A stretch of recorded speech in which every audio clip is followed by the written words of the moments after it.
Happy midweek, chikahan mga kapuso! Christmas came early para sa mga taga-Dagupan at Alaminos sa Pangasinan na hinatira ng saya ng kapuso artists. Bukod sa regalong performances, ibinahagi din nila ang kani-kanilang holiday plans. Narito ang report ni Jasmine Gabriel Galvan ng GMA Regional TV.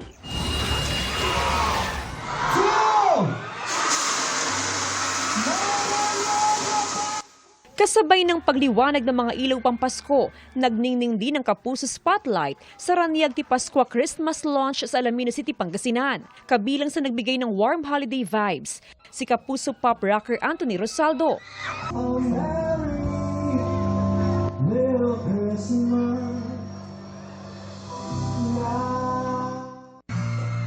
Hiyawan din ang isinalubong kay sparkle artist John Vic de Guzman. Pati kay sparkle artist Ara San Agustin na dinayo pa ng kanyang fans mula sa Manila. Dahil ramdam na ang Pasko, hindi na iwasang mapareminis sina Anthony, John Vic at Ara ng kanilang most unforgettable Christmas celebrations. For me, pinakamasaya nung nabubuhay pa ang aking papa at ang eldest brother namin. So, kumpleto pa kami. Best Christmas ever nung umalis kami at nagbakasyon kami in Boracay. Last year. Kasi last year, nagpunta yung mga side ng family ko, mga pinsan niya. So ang laki nun. Napakalaki ng family nila. Lahat kami, salo-salo kami nung Pasko. 3,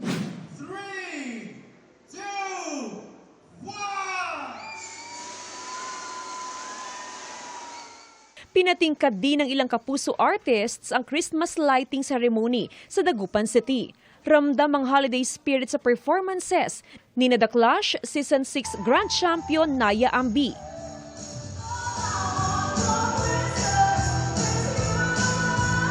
Sparkle artists TJ Marquez at Jeric Gonzalez.